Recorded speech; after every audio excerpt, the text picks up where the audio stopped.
Hey there viewers, Pinpoint Automotive Repair here, sitting inside of a 2015 Chevy Trax with the super ultra reliable 1.4 turbocharged engine.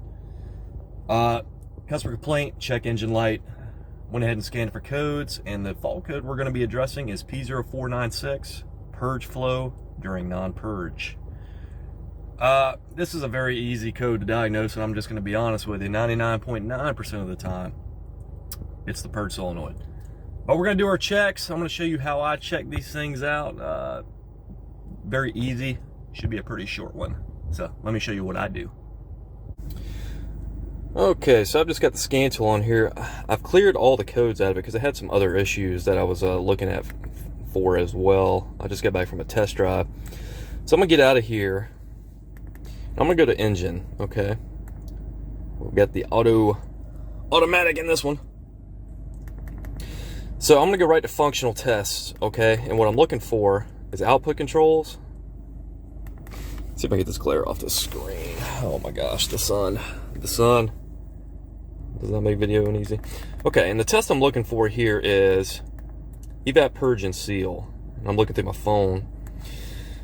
So just about any scan tool with bi-directional controls is going to have this test, okay? One thing interesting to note, I went into this test, okay, and this thing's starting to run a little shaky. Let's just keep that in the back of our minds. And then it actually kicked us out of this test with this warning, okay?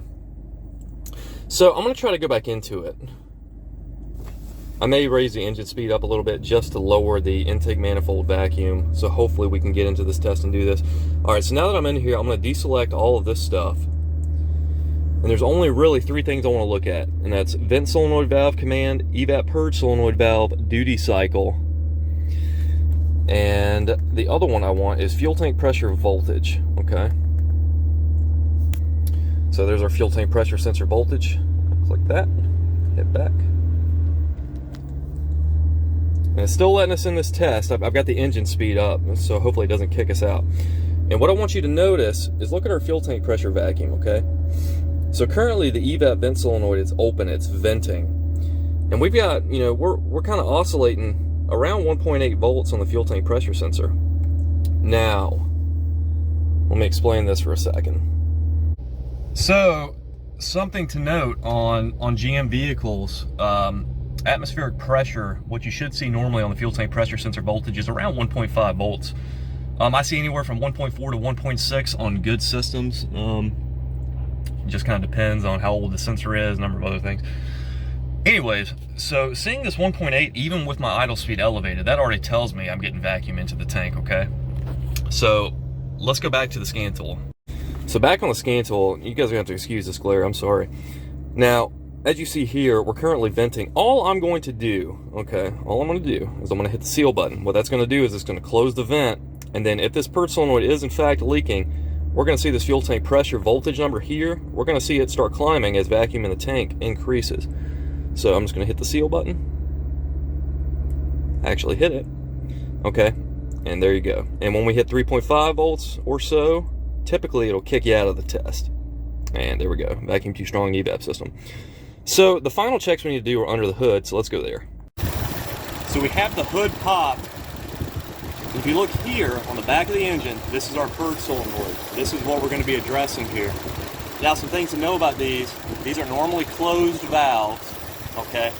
And they open when the engine computer actually energizes it, okay? So, sort of what we need to do to test this is we essentially need to eliminate electrical control of the solenoid. Real easy to do. All you do is you get back there and you try to unplug it, which this one's a little hard to do. We've got a red lock tab here. Try to get that undone. Okay. And boom, there we go. So we got the connector unplugged, okay? I don't know if you picked it up, but we no longer hear the ticking coming from this thing.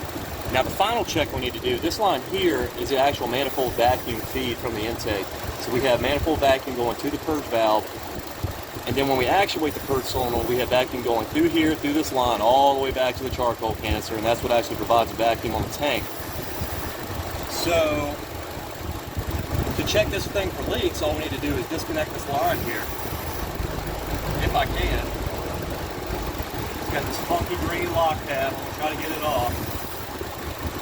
It looks like it has a two-stage sort of deal.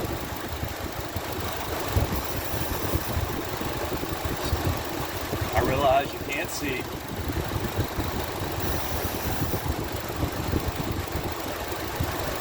So I'm just working on getting this thing loose. Oh my gosh.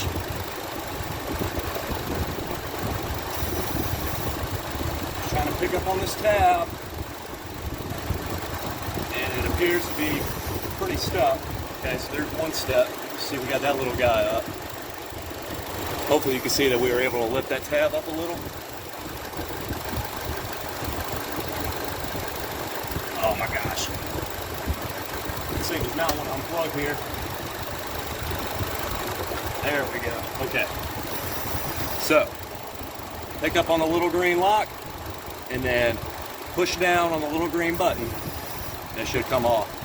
And all I'm doing is I'm taking my little pinky finger, well, that's my index finger, and I'm feeling for vacuum. And I can tell you, I feel it.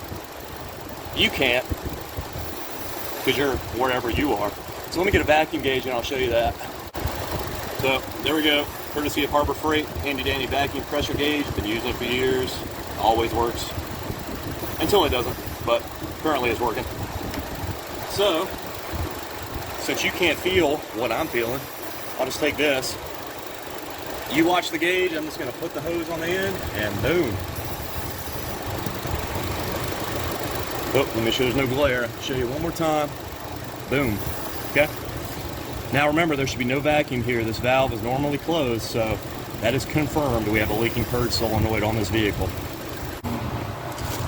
Here it is, fresh from Advance. And there's your part number if you need it. Let's see how quick we can do this. It looks pretty complicated. Don't have a lot of confidence. Oh, let's just give this side the pinchy do. Pinchy in the pull, and that comes off. Give this side the slippy in the pull, and that comes off. Take that, check it right in the trash. Right in the trash, right where it belongs.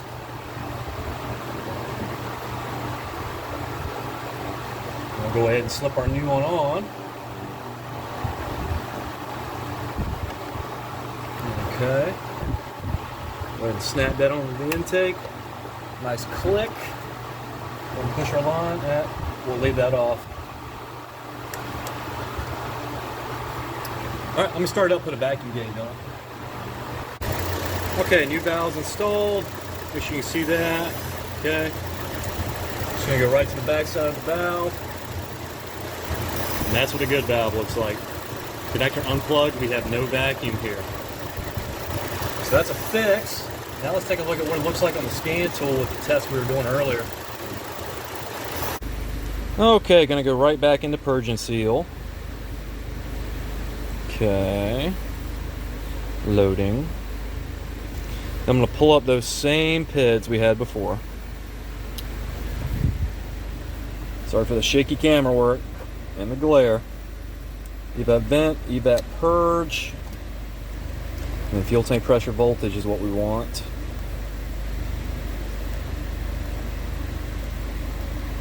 Ah, there it is. Okay, fuel tank pressure sensor voltage. Okay, go back out. Man, this glare, whew, it's bad. All right, so car's running. We're currently venting. The purge solenoid is commanded off, and our fuel tank pressure is 1.5 volts, right where it should be. And remember, before, you know, this thing was pulling like 2 volts on the fuel tank pressure sensor, even with the engine speed raised, and the vent open. So now I'm going to seal the vent, and on a good system, we should not see this tank go into a vacuum. If anything, what we should see is we should see this fuel tank pressure voltage number go down as the pressure in the tank increases. You know, due to the volatility of the fuel, the temperature of the fuel. You're going to have a pressure increase in the system if the system is sealed. So if we were to sit here and watch this number, we'd likely see it start going, you know, dropping down 1.4, 1.3. So now let's make sure our purge solenoid actually works. So I'm just going to ramp the duty cycle, the purge up. You can see our tank's going into a vacuum. I'm gonna bring it up to about 3 volts and hit seal. Okay, we're not venting anymore. Tank pressure's holding 3.2 volts. So that's a good sealed EVAP system, and that is a fix confirmed. So that was easy. We identified the fault, we fixed it, and now we're gonna ship it. Any questions, leave them down in the comments. Pretty easy. Hopefully it helps you out. We'll catch you next time. Thanks for watching.